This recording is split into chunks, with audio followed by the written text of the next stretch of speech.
Bonjour à tous et bienvenue dans ce nouveau numéro de Pleine Page, ce nouveau magazine consacré, vous le savez maintenant, à des auteurs de la région et même du reste du territoire français. Aujourd'hui, nous recevons Gérard Cormy, qui est un auteur vendéen.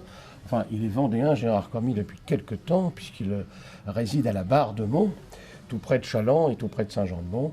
Et son œuvre est intéressante puisqu'elle parle de beaucoup de sujets, cinéma, romans, souvenirs et même histoire. Gérard Cormy, bonjour. Bonjour. Bienvenue parmi nous. Et nous avons devant nous beaucoup de vos ouvrages. Et moi, je voudrais tout de suite vous entendre sur la partie de votre vie consacrée au cinéma, car vous étiez professionnel du cinéma. Vous nous racontez ça. Oui, pour ça, il faut un petit peu oublier la peinture. Je sors des Beaux-Arts en 1946. Je pars en Indochine en 51, je reviens en 54. Et c'est là que je rencontre Jean-Pierre Melville qui me propose d'aller travailler à Technicolor. Jean-Pierre Melville, qui est un metteur en scène du cinéma français, comme on le sait. Voilà. De très grands talents, Très grand monsieur. Alors qu'il est, bien sûr. Voilà. Et alors, me voilà parti à Technicolor. Ce ne sont que des Américains. Je ne parle très peu l'anglais, parce que j'étais radio-gogno dans l'armée, et avec les avions, on parle anglais, mais un anglais qui n'a rien à voir avec celui du cinéma. Et je suis un petit peu dépaysé, mais pour mon travail, on me fait poser pas mal de questions sur le cinéma, astucieusement, beaucoup plus de films américains que français, malheureusement, parce que peu vont sortir en Technicolor. Et je passe un texte sur la qualité des couleurs. Je me suis tout seul dans une petite pièce, et on me passe des films en viewing, on appelait ça, regarder simplement, et trop de bleu, trop de rouge, trop de vert, etc. Ensuite, on revoit les copies en Technicolor, qui ne sont pas des copies comme Kodak ou quoi. Ça va être mis en couleur, en 3 couleurs, dans des bains différents. Ensuite, j'ai travaillé également pour Gaumont, Actualité, etc. Alors, votre emploi, précisément, votre fonction dans le cinéma? Alors, au départ, je vais être embauché comme décorateur. Voilà, c'est ça. En tant qu'artiste peintre, c'était quand même plus près. Puis on s'est aperçu que j'avais des dons surtout pour la couleur. Plus tard, on m'a même surnommé le fou de couleur.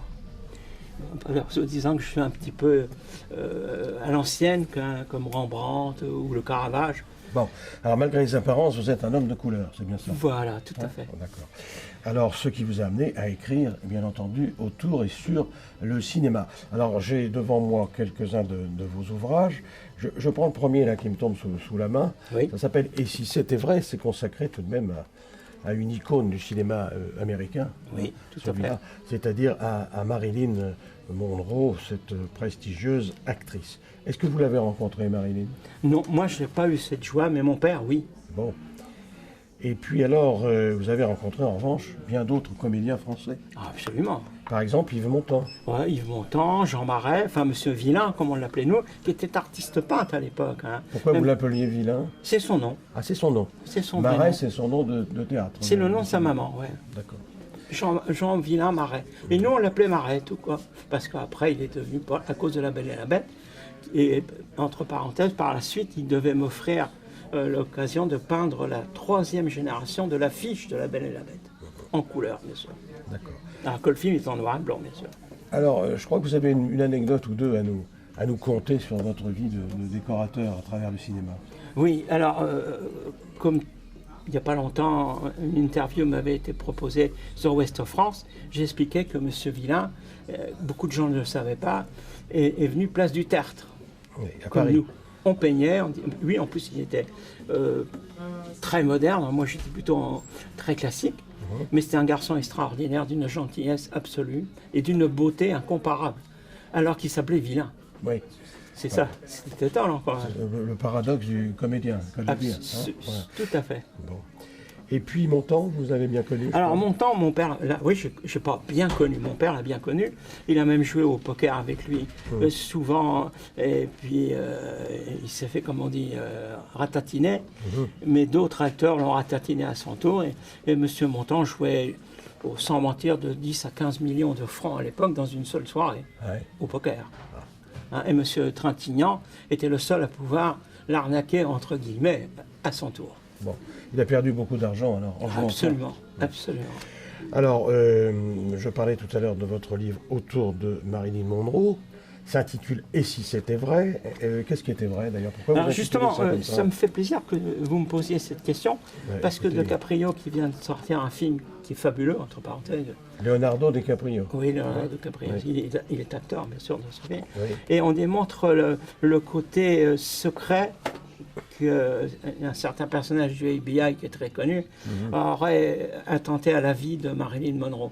Et mon père, qui a travaillé dans 2 films avec elle, et qui est parti à New York avec Yves Montand, d'ailleurs, entre parenthèses, on revient à ce personnage extraordinaire, il est tombé amoureux d'elle, et mon père, qui était présent mais en tant que décorateur, s'est aperçu qu'en effet, la mort de Marilyn Monroe n'est pas forcément celle qu'on croit, mais plus presque celle du film qu'on vient de voir maintenant, mais qui est déjà relatée bien avant dans le livre que vous venez de me faire voir. Vous étiez donc un précurseur en la matière. Sans le vouloir. Sans le vouloir.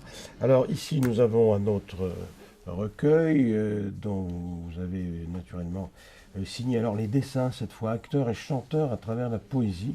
Alors, on retrouve là, écoutez, Nino Ventura, Frank Sinatra, Brassens aussi. Et Marilyn Monroe encore. Marilyn encore, voilà, Thierry Leluron et Charles Trenet, entre autres personnages importants.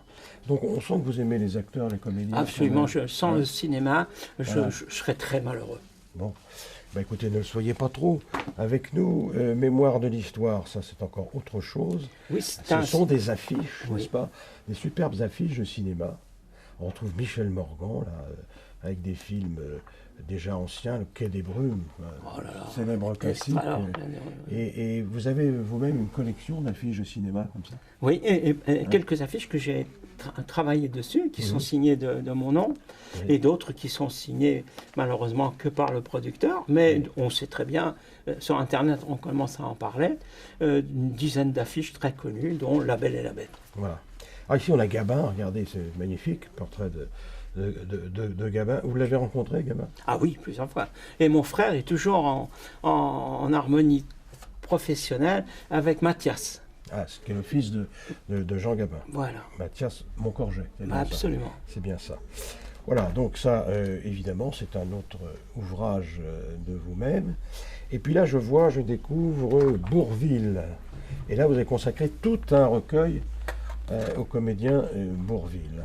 Voilà. Oui, alors, donc j'ai une anecdote assez intéressante. Oui. Je courais à l'époque avec Louison Bobet, comme indépendant, pas comme amateur, c'est différent. Et on était donc à Vincennes. Et mon père me dit, tiens, j'ai rendez-vous aujourd'hui avec un boulanger. J'ai dit, c'est étrange, parce qu'on vient de quitter un boulanger, parce qu'il était boulanger, Louison Bobet, pour retrouver un autre boulanger. Qui est ce monsieur? Il me dit, je te laisse la surprise, tu ne le connais pas. On arrive à Vincennes, à Béraud, métro Béraud exactement. Qu'est-ce qu'on voit? Ce monsieur, je ne connaissais pas du tout. Et il me dit, voilà, c'est un petit boulanger, mais il n'est pas comme les autres, papa, il me dit. Ça va être plus tard le fameux Bourvil. Je le raconte dans les premières pages de ce livre. De son vrai nom, Rimbaud, André Rimbaud. Absolument, dont le fils est député. Oui, il est député de la région, d'ailleurs, dans la région de Nantes. Absolument. Alors donc, Bourvil, encore un ouvrage de vous, Gérard Cormille, autour de Bourvil. On va continuer, toujours dans la même veine. Ah, cette fois, c'est de Édith. Et de Édith, pas Cresson, l'Édith Piaf dont il est question. Alors, je fais voir ici ce livre également, remarquable, beaucoup de pages. Vous avez rencontré Édith Piaf? Oui. Et ma tante, qui travaillait à l'époque dans un restaurant, où Édith venait souvent manger. Et c'est comme ça que j'ai des anecdotes qui sont tout à fait inédites, que je raconte dans ce livre, qui est un livre bouleversant pour ceux qui le liront, mais qui m'a également bouleversé. Et comment était-elle, cette Édith Piaf, dans la vie, je veux dire? Extraordinaire. Oui. Extraordinaire. Et je confie des choses qu'elle a confiées, parce que mon père la connaissait également. C'est une dame qui ne pouvait pas vivre seule, en fait. En 2 mots, ça se résume à ça. Pourquoi tant d'amants? Pourquoi tant d'amis? Un ami, plus qu'un amant, c'est M. Aznavourian, Charles Aznavour, qui, je pense, est le seul qui n'y a jamais touché. Ah. Je pense, mais je me trompe peut-être, mais si on a l'occasion de se rencontrer, je suis sûr qu'il ne dira pas le contraire. Bon. Et vous non plus, vous n'y avez pas touché? Moi. Bah oui, il faut préciser. Les gens sachent bien qu'ils n'ont Non, pas de relation de ce côté-là. Alors, on va abandonner Gérard Cormille un petit peu le cinéma, Oui. quelques instants. Oui. Je sais bien que ça vous tient à cœur, Absolument. que ça vous prend beaucoup. Et puis nous allons faire un petit tour maintenant dans vos œuvres. Est-ce que je peux simplement, toute petite anecdote, ici sur je pense qu'au mois d'août, il va sortir la biographie de Simone Signoret. Oui, de votre part. Voilà. Oui. Vous allez donc revenir au cinéma avec Simone Signoret. Et Yves Montand. Et Yves Montand, bien sûr. On va changer un petit peu de registre pour entrer dans les romans. Oui. Car vous êtes aussi auteur de romans, vous êtes romancier. Je vois ici la statue de Jade. Apparemment, d'après la couverture, ça se passe du côté de l'Asie. Oui, en Indochine. Car vous étiez en Indochine. Oui, 4 ans là-bas. J'ai été blessé même là-bas. Vous étiez engagé volontaire? Non, j'ai choisi de partir aux colonies. Et j'ai eu la chance ou la malchance, je ne sais pas, je ne le saurai jamais, d'avoir été reçu à mon examen qui m'obligeait, entre guillemets, mais en vérité aussi, de servir aux colonies. Et bien sûr, dans les premiers choix à faire, il y avait l'Indochine. Comme plus tard, il y a eu l'Algérie d'ailleurs. Alors ce roman, La statue de Jade, en 2 mots. Alors en 2 mots, c'est une histoire assez bizarre, un peu fantastique, mais aussi également, entre guillemets, je dis bien, autobiographique, dans le sens où je me mets en scène sous un faux nom, bien sûr. Au départ, avec la Première Guerre mondiale, où on aurait trouvé des documents chez mon grand-père, qui faisait partie de la résistance à l'époque, d'une fameuse statue de Jade, qui en vérité n'était pas une statue. Bon. C'était des documents qui étaient réservés. Et même Hitler, je l'explique dans ce roman, a recherché cette fameuse statue de Jade, et plus tard, M. Mitterrand. Qu'est-ce qu'il voulait en faire de cette statue? Ce n'est pas une statue. Qui n'en était pas oui, une. C'est un document. Oui. Et on pense que dedans, il y a des possibilités de, entre guillemets encore, résurrection, vu des documents médicaux qui sont joints dans cette exploitation qui aura été inventée. Et Hitler le voulait absolument. Hein. Ah bon? Pour en faire quoi? Je pense qu'il avait certainement des possibilités pour soigner ses médecins et tout ça, sans aller jusqu'à la résurrection. D'accord. Ah, oui, très bien. Il voulait rester jusqu'à la fin des temps. Drôle d'idée. Alors, autre roman, Seule Cathy connaît la vérité. Qui est-ce, Cathy? Alors, Cathy, c'est ma fille. Ah, on la voit derrière, d'ailleurs, on la voit derrière, sur son cheval. Sur son cheval. C'est une mairie de cavalière. Elle a gagné de très grands prix, y compris Fontainebleau, etc. Oui. Et c'est un roman policier, parce que beaucoup de mes auteurs. Lecteurs, pardon. Lecteurs. Beaucoup de mes lecteurs me reprochaient de ne pas avoir écrit sur la Vendée. Alors vous habitez Vendée, vous faites des travaux sur la Vendée, des tableaux sur la Vendée, et vous n'écrivez pas sur la Vendée. Alors j'ai cherché quelque chose, et j'ai trouvé ces 2 romans, celui-ci et la suite après, qui est un roman, un polar. Un polar. Alors, roman, essai sur le cinéma, roman policier, et ça c'est un autre aussi, je crois bien. Oui, c'est la suite. Qui s'appelle Dame Florette et le délinquant, c'est un joli titre. Voilà. Et voilà, vous êtes toujours édité chez Plancher, entre parenthèses, je regarde ça, je remarque ça. Depuis peu. Depuis peu. Dame Florette et le délinquant, ça c'est un autre polar. Oui, c'est qui se passe en Vendée aussi. Oui, c'est surtout réservé à la jeunesse, aux jeunes délinquants. Aux jeunes délinquants. Ce qui peut leur arriver. Bon. Alors, en ce moment, j'imagine que comme tout auteur, Gérard Cormy, vous avez quelque chose en préparation. Oui. Outre le livre sur Simone Signoret. Voilà, c'est un livre qui va raconter, si je le peux jusqu'à là, je pense que c'est bien avancé, l'histoire qui remonte à ma jeunesse de Johnny Weissmuller. Oui, Tarzan. Voilà, Tarzan. Et tome 2, Tarzan tout court, oui. ou tous les Tarzans, comme Herman Brice, que j'aime beaucoup, et bien d'autres. Car je pense que si on remontait à ce temps, les jeunes, sans parler des bandes dessinées, c'est tout autre chose, pourraient se retrouver être comme, si je pouvais être Tarzan, ça serait fabuleux. Alors c'est un livre qui sera illustré, raconté, et qui racontera aussi jusqu'à la mort de ce fameux Johnny Weissmuller qui est mort dans la misère totale. Bien sûr. Alors, encore un autre genre, décidément, notre invité est un peu touche-à-tout en matière de livres et de littérature. Alors là, nous touchons à la poésie. Je fais voir aussi à la caméra Mémoire de l'Histoire, Gérard Cormy, Florilège. Donc là, ce sont des poèmes que vous avez illustrés. Non, c'est pas vous. Ce n'est pas moi, c'est mon épouse qui a écrit les poèmes. Et moi, j'ai simplement fait les tableaux. qui illustre ses poèmes. C'est ce que je dis, c'est vous qui dessinez les poèmes. Voilà. Donc voilà, illustration. En somme, vous dites le contraire, puis on a la même chose que moi. Voilà, Mon exactement. cher Gérard Cormy, c'est très bien. Nous sommes en pleine communion d'idées. En tout cas, c'est très joli, cela étant dit. Regardons, voilà, c'est très bien. Donc Gérard Cormy. 4 de ces tableaux qui sont dans ce livre ont été sélectionnés pour les Floralies de Nantes. Eh bien, voilà une très bonne initiative. Mais ça n'est pas tout, vous allez voir, chers amis, il y a encore autre chose. Il y a là, et c'est assez récent, un autre roman de Gérard Cormy, notre invité, La nuit de l'iceberg, et ceci relate, puisque c'est bientôt l'anniversaire, si on peut dire, un anniversaire dramatique, douloureux, et horrible, ce livre relate bien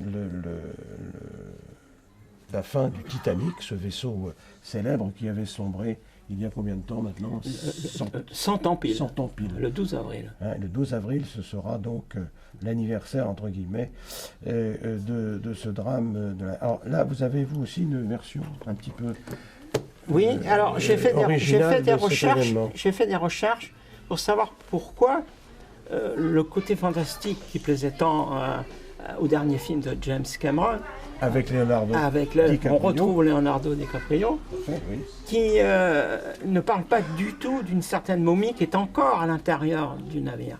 On ne l'a pas ressorti pour des raisons que j'ignore. Et j'ai fait des recherches 8 ans de recherche qui ont terminé par 14 mois vraiment à fond, et beaucoup grâce à Internet qui m'ont apporté des confirmations que mon père et mon grand-père m'avaient confirmées, parce que mon grand-père a travaillé sur le Titanic, sur le Normandie et sur le France. Et je peux assurer, si les personnes sont intéressées à lire ce livre, que la fameuse malédiction des pharaons, parce que mon livre commence à l'époque de Moïse, Moshe qu'on l'appelait à l'époque, et qui va devenir le fameux Moïse de la Bible. De la Bible, oui. Et qui va rentrer en relation avec un spécialiste des momies. Il va se faire momifier lui-même. Et cette personne va être recherchée, donc par des personnes que j'explique dans le livre. Et cette momie va être transportée sur le Titanic jusqu'à New York, si possible, pour faire des recherches, comme on le fait à présent, par exemple, sur Toutankhamon. Oui, alors vous voulez dire que, en somme, la momie, entre guillemets, n'aurait pas été contente d'être transportée sur le Titanic. Voilà, la malédiction des pharaons devient la malédiction du Titanic. Ouais. Mais est-ce que les pharaons avaient prévu le Titanic? Absolument pas. Bon. Alors donc c'est intéressant comme thèse. Là aussi c'est édité chez Plancher. Donc La nuit de l'iceberg. Et oui, c'est quand même assez original. Oui. Hein, oui. Voilà. Et la momie est toujours à l'intérieur du Titanic. Hein. Et personne ne l'a remontée. Personne n'a osé y toucher. Donc pourquoi pas, hein? Mystère. Mystère. Grand mystère. Grand mystère. On continue, Gérard Cormy, décidément. Vous êtes... Alors à chaque fois, je dois dire que les livres de Gérard Cormy, ce sont des volumes qui font dans les 300 pages, voire plus. Hein. Voilà, c'est quand même copieux. Et copieux de chez copieux. Le Nazir. Alors le Nazir, homme céleste, là nous allons carrément dans la religion. Absolument, absolument. Alors poésie, cinéma, histoire et la religion. Oui. Vous touchez à tout, quoi. En fait. Oui, d'abord, dans ma plus profonde jeunesse, je n'étais pas croyant du tout. Pour moi, tout ça, c'était de la fumisterie, une manière de gagner de l'argent comme une autre. Et puis, la guerre d'Indochine m'a fait voir le côté, l'autre face d'une certaine vérité, entre guillemets. Parce que la vérité, qu'est-ce que la vérité, disait Ponce Pilate. Mais ça m'a permis de faire des recherches. Et j'ai eu l'occasion extraordinaire, en partant sur le Skogum, un bateau norvégien en Indochine, justement, que ce bateau tombe en panne. 4 jours d'arrêt dans les îles de Ceylan, à Colombo, qui s'appelle le Sri Lanka aujourd'hui. Et un beau jour, ce guide, qui me rappelait énormément le petit Sabu sur son éléphant, nous sert de guide, on lui donne un peu d'argent, bien sûr, qu'à l'époque ils étaient déjà très malheureux. Le Sabu, pardon, c'est le livre de la jungle. C'est le livre de la jungle. Le livre de la jungle, oui, d'accord. Et il nous fait voir un tombeau. Il nous dit, il y avait un aumônier en plus parmi nous, donc un prêtre militaire. Il dit, vous connaissez le tombeau de ce personnage que l'on retrouve dans le livre qu'on va voir tout à l'heure, Issa. Ben, on se regarde tous là, non, on ne connaît pas. Mais aucun de vous n'est chrétien. Alors je dis, si, moi je suis prêtre, je je suis abbé, et là je suis aumônier pour faire mon service, etc. Ben, ça, c'est Jésus. Alors, on a été fort surpris devant le tombeau de Jésus, c'est évident. On le pensait tous qu'il était à Jérusalem et qu'il était vide en plus. Alors, partant de cette expérience, de cette découverte, j'ai écrit 2 romans, dont un qui a été primé par l'Académie de Milan, à laquelle j'ai été nommé ensuite académicien de littérature. Et c'est l'idée de la suite du succès de ce livre, Issa et Myriam, qui m'a fait écrire ce tout dernier roman. Mais en général, vous déterrez tout de même de vieilles histoires, si j'ose dire, et de vieilles légendes. Regardez là, bon, les pharaons, là, c'est le nazir. Bon, ça vous crée pas d'ennui, tout ça? Non, c'est pour ça que je me suis penché aussi sur l'affaire Dominici. Oui. Eh bien justement, ça ne vous crée pas d'ennui non plus? Non, pas du tout. Très bien. Non, parce que vous bousculez un petit peu les idées reçues à chaque fois. Oui, même pour Dominici, je suis persuadé, connaissant la famille, ma femme ayant été à l'école avec le fils de Dominici, de Gaston, oui, qu'il est innocent. Cet homme est parfaitement innocent. Et pourtant, il n'a rien dit, jusqu'au bout. Jusqu'au bout. Mais peut-être que le général de Gaulle n'est pas innocent de cette histoire. C'est lui qui l'a gracié, je me trompe? Oui, absolument. Et vous pensez qu'il l'a gracié parce qu'il est persuadé de son innocence? Oui, d'accord. Pas du moins en tant que criminel. Oui. Parce que l'histoire la véritable histoire du pourquoi et du comment pour avoir assassiné Lord Drummond, ça remonte à la Résistance. Et M. de Gaulle n'avait pas intérêt à parler à l'époque où le livre, où l'affaire est sortie, et après le livre, de dire M. Cormier a tort ou a raison. Mais il ne m'a jamais inquiété. Très bien. Et puis pour terminer, Gérard Cormy, donc, entre Jésus, Dominici, les pharaons, Yves Montand, Marilyn Monroe, Edith Piaf, ça fait quand même, là du coup, un sacré florilège. Oui. Et puis alors pour terminer, un superbe album, là, je le découvre en même temps que vous, et ben, il s'agit des guerres de Vendée, puisque maintenant vous résidez en Vendée. Vous avez donc donné votre contribution aux guerres de Vendée. Absolument. Et voilà un magnifique album de 1793-1787. Là-dessus, c'est vraiment un gros album. Alors, des textes et de magnifiques illustrations. On retrouve tout le monde. Hein. Absolument. Non seulement on retrouve tout le monde, je veux dire tous les personnages historiques de cette période, Charette, Catlino, La Roche-Jacquelin, mais aussi les endroits. Puisqu'il y a Salertaine, puisqu'il y a Chaland, enfin il y a tout oui, ce qui s'est passé. Absolument. Voilà. Je tourne les pages là, pour que nos amis téléspectateurs voient bien. La bataille de Torfou, bien sûr. Cholet, la bataille de Cholet. Kléber et compagnie. Voilà. Et alors, quel est votre héros préféré dans toutes ces guerres de Vendée? Tiens, ce serait amusant de... Pour moi, c'est Charette. Oui. Le plus intelligent. Je ne sais pas. Pourquoi pas? Je pense quand même que Castellino, qui était encore un boulanger, on parlait des boulangers tout à l'heure dans le cinéma. Je croyais qu'il était représentant de commerce. Oui, représentant de commerce, mais il vendait les farines de son père à l'origine, qui était boulanger. Hein. Bon. Donc, c'est une bonne farine, quelque part, quand même, de traverser tous ces grands personnages. Oui. Hein, à travers si on remonte le temps, c'est le blé. Oui, c'est le blé qui est l'origine de nous autres. Hein. Sans le blé, nous ne sommes rien, disait Sacha Guitry. Donc je pense que Castellino et Charette. Alors Charette, pourquoi? Parce qu'il n'était pas vendéen, ça c'est important. C'est un breton. Oui, c'est un breton. Et qu'il a donné sa vie pour pouvoir parler aujourd'hui, parce que je pense qu'on n'en parle pas assez. Quand j'étais à l'école, par exemple, toute ma période de l'école jusqu'au bac, il y a un quart d'heure de l'histoire des guerres de Vendée. J'ai trouvé que c'était lamentable. Oui, c'était alors pourquoi ne pas ressusciter toutes ces histoires à travers ma peinture et les poésies de Madame Nicoletti? D'accord. Mais écoutez, en tout cas, ce bouquin-là est magnifique. Et il y en a un autre, je crois, en préparation. Oui, c'est la grande histoire, c'est-à-dire la Bible. La Bible. Et là, on retrouve un petit peu nos anciennes amours, si j'ose dire, de voilà, c'est l'Ancien et le Nouveau Testament, le plus près possible des Écritures que l'on trouve actuellement.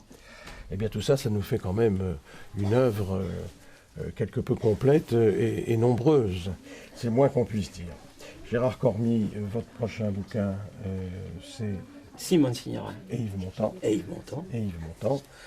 Et puis on vous retrouve en Vendée, bien sûr. Ah, et on bien vous sûr. retrouve, et on vous retrouve aux Journées du cinéma de la Tranche-sur-Mer qui se passe au mois d'octobre À prochain. laquelle je suis fidèle et je suis heureux. Voilà, me- Saint-Père Fidélis, Absolument. comme on dit dans vos autres livres. Absolument. Voilà.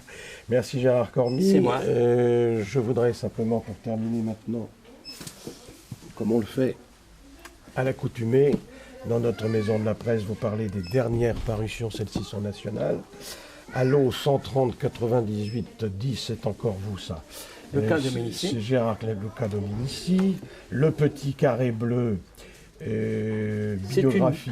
une biographie d'une petite Algérienne devenue française, adoptée par la France, Voilà. mais martyrisée, violée, etc. D'accord. Et Grand Prix 2007 de l'Académie de Célariane, de Milan. dont vous me parliez tout à l'heure, en Italie. Issa et Myriam, toujours du même auteur. Là, c'est une histoire d'amour. Décidément, on aura peigné à peu près tous les genres littéraires de la création. Merci Gérard Cormy. Et encore, juste un petit mot. Ce sont, cette fois, les livres, les dernières parutions, celles qui marchent le mieux. Michel Onfray, tout le monde connaît, bien sûr. L'Ordre libertaire. Moi, je vous recommande ce bouquin-là parce que il y a question d'Albert Camus. Ça vous intéressera peut-être. C'est paru chez Flammarion. Tenez, vous pouvez jeter un œil dessus.